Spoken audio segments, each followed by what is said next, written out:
आप सभी को राधे कृष्ण। आज के वीडियो में आप कामदा एकादशी की व्रत कथा सुनेंगे। कामदा एकादशी का व्रत चैत्र मास के शुक्ल पक्ष की एकादशी के दिन किया जाता है। कामदा एकादशी का व्रत करने से सभी प्रकार के पापों का नाश होता है और भगवान श्री कृष्ण की कृपा प्राप्त होती है। एक बार युधिष्ठिर ने भगवान वासुदेव से पूछा कि हे वासुदेव, चैत्र मास के शुक्ल पक्ष में किस नाम की एकादशी होती है? भगवान श्री कृष्ण कहने लगे कि हे राजन, चैत्र मास के शुक्ल पक्ष में कामदा नाम की एकादशी होती है। इसका विधि विधान से पूजन करने पर मनुष्यों के सभी प्रकार के पाप नष्ट हो जाते हैं और उसे मोक्ष की प्राप्ति होती है। अब मैं तुम्हें एक कथा सुनाता हूँ जिसे राजा दिलीप ने गुरुदेव वशिष्ठ जी से पूछा था। राजा दिलीप वशिष्ठ जी से पूछने लगे कि हे ऋषिवर, चैत्र मास की कामदा एकादशी का व्रत करने से किस पुण्य की प्राप्ति होती है? ऋषि वशिष्ठ जी बोले कि राजन, चैत्र मास के शुक्ल पक्ष में कामदा नाम की एकादशी होती है। वह बहुत ही पुण्यमयी एकादशी है। प्राचीन काल की बात है, नागपुर नाम का एक सुंदर नगर था जहाँ सोने के महल बने हुए थे।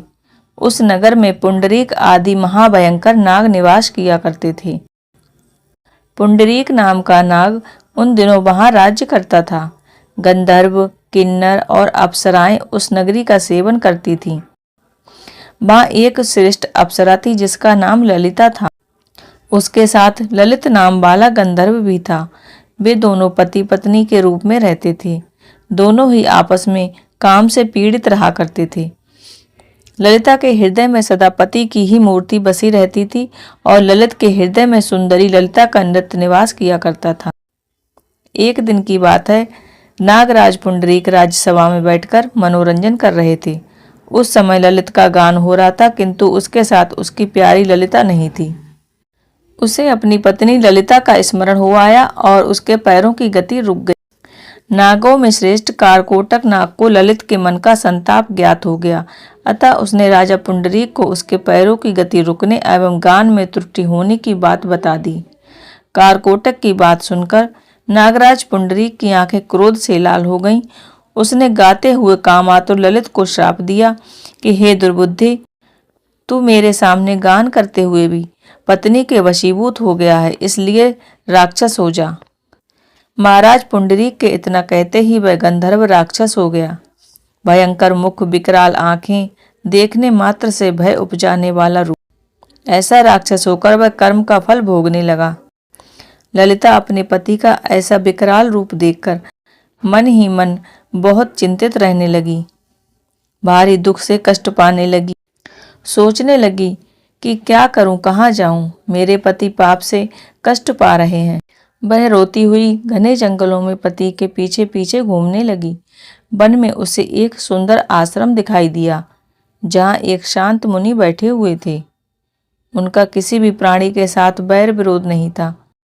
ललिता शीघ्रता से वहां गई और मुनि को प्रणाम करके उनके सामने खड़ी हो गई।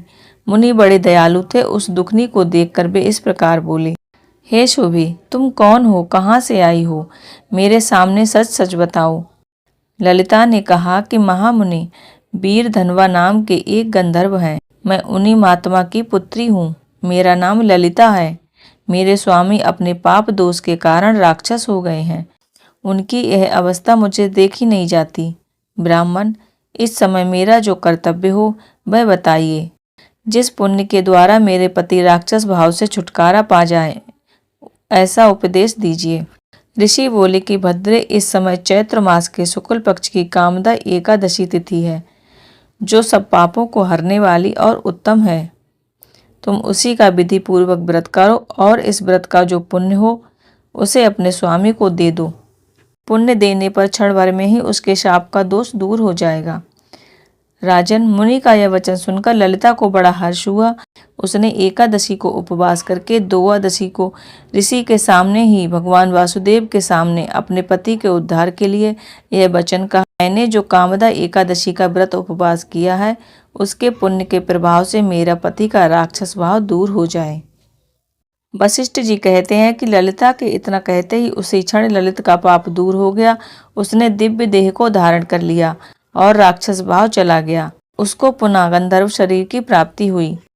वे दोनों पति पत्नी कामदा एकादशी के प्रभाव से पहले की अपेक्षा अधिक सुंदर और रूपवान होकर विमान पर आरूढ़ होकर अत्यंत शोभा पाने लगे। महर्षि वशिष्ठ राजा दिलीप से कहने लगे कि मैंने लोगों के हित के लिए तुम्हारे सामने इस व्रत का वर्णन किया है।